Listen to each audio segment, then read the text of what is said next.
Saving money is not supposed to be something that's very difficult on a surface level. You just put money aside and don't use it. But it gets complicated because we get in our own way, right? So I wanted to bring some type of video of value to you guys that's something that you probably haven't heard before and really just fill you in on the little details that nobody else probably thinks to tell you that can help you save money. So without further ado, let's get on to my first point, which is get away from mobile banking apps and get a bank that you can walk into. And the reason I say that is because when it comes to mobile banking apps, I really love the fact that number one, you always get your paycheck 2 days early. That's great.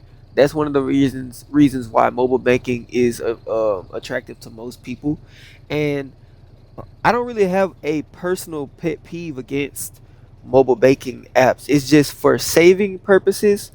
It's better for you to be able to go into a bank and tell them, hey, I want to withdraw this amount of money and not have to worry about, oh, well, you can't withdraw this amount of money because there's ATM fees or something like that. Like when it comes to mobile banking apps, the only way you withdraw money is by literally going to an ATM, and then you got to pay the ATM fee depending on which bank or which ATM you go to. And you can only pull out a certain amount, and you can only pull out in 20s. So if I want to pull out, let's say, $322. I can't go to an ATM and get exactly $322. So you don't have as much complete all around control of your money. You know what I'm saying? You only have the ability to go to ATMs, right? And that can be a burden on you when it comes to saving money. Because let's say your paycheck is, let's say, $680. Let's just say that. Your paycheck is $680, and you're in the mindset of, okay, well, since since I have $680, I'm gonna save the 600 and I'm only gonna spend the 80, right? Well, let's say if you want to save your money in cash, right?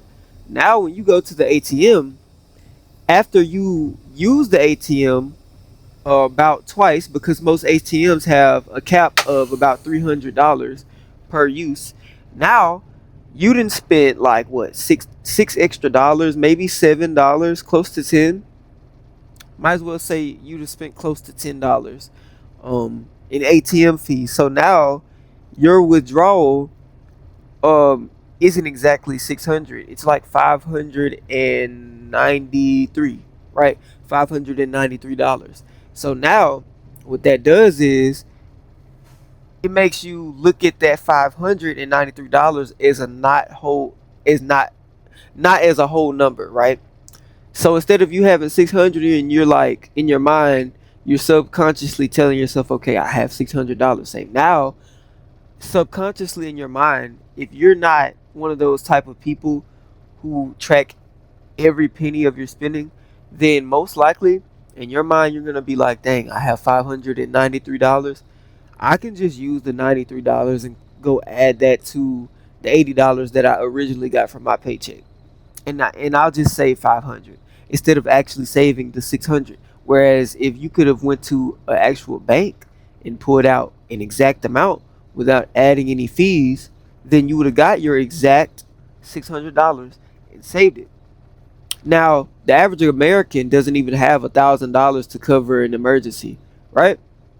So let's just say if you can't even, if you're like most people and you don't even have $1,000 and you can't cover an emergency of $1,000, then you having the mindset where, oh, I'll just save 500 this time.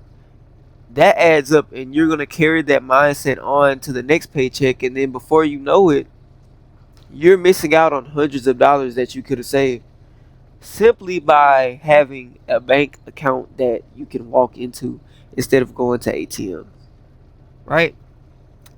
And I know some people would say, oh, well, why not just save the money without withdrawing it? Well, the problem with that is that most people, when you see a money amount, on your phone screen, it's not real to you because it's just a number. It's like a video game. It's like Grand Theft Auto.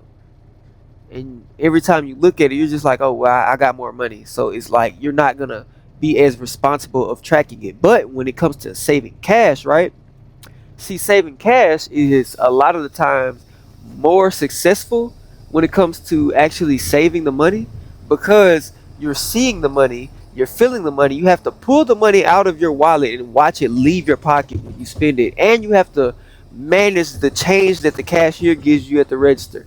So it's like it's a lot more tedious, and it forces you to actually pay attention to where your money's going. Whereas when it comes to using money on a debit card or on Apple Pay on your phone, you don't have to worry about the money as much. You don't have to put it in a bank, put it in your wallet. You don't have to keep up with the change. You don't have to actually count the amount that you're about to give the cashier. So just by you having cash, it forces you to automatically be more responsible with your money.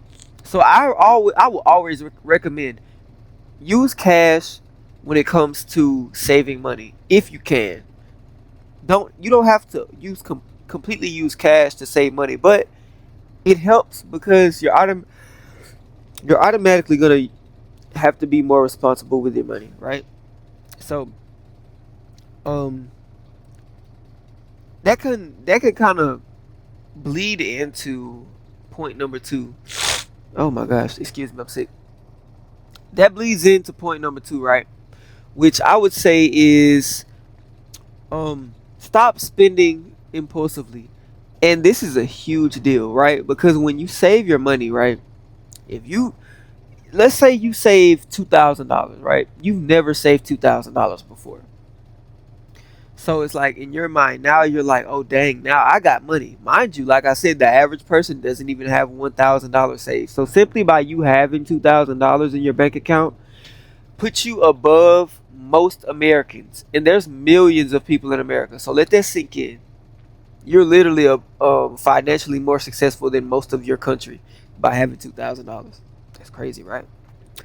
So to you, in your mind, when you have $2,000 saved, you're probably like, dang, I got money now. So, and I'm not just saying it could be 1,000, it could be 3,000.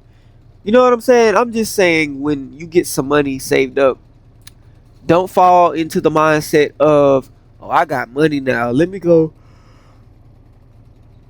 buy this PS5 or let me go buy these AirPods. It don't gotta be, oh, let me go buy the new Jordans. It don't gotta be something like that. But I know some people, if you're like me, you like technology. I got Ray-Ban Metas on my face. I got a freaking great quality microphone on my face. $100 microphone.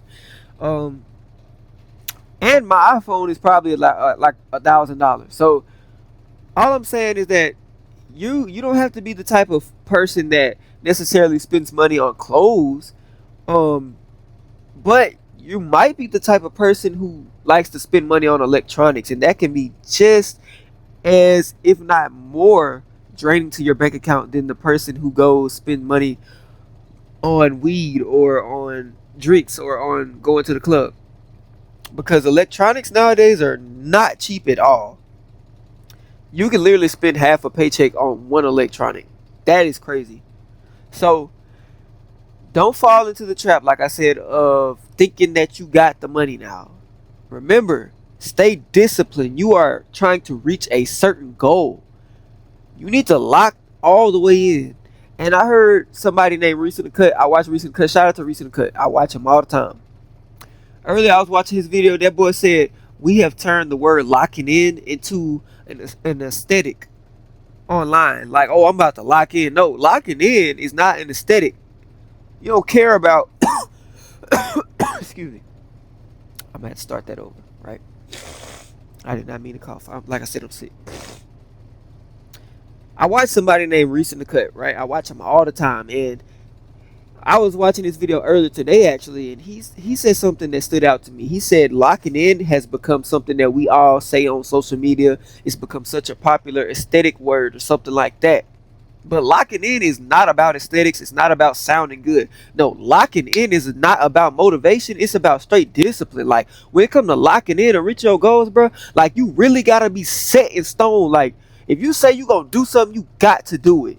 Have to, no excuses. Like a lot of people making excuses. When it comes to locking in, there is no excuse, bro. You're doing what you set out to do, and that's it. It's not pretty. It's not beautiful. It is what it is. It's exactly locking in. When it comes to locking in, bro, think about this. If you in jail, bro, what you is, you locked in. You ain't got no choices. You ain't got no freedom. You are literally locked in. Think of locking in as you being in jail. No freedom, no nothing. You can't bend from your goals. You have to achieve the goal. Locking in is something that it's going. Bye. I'm done with the video.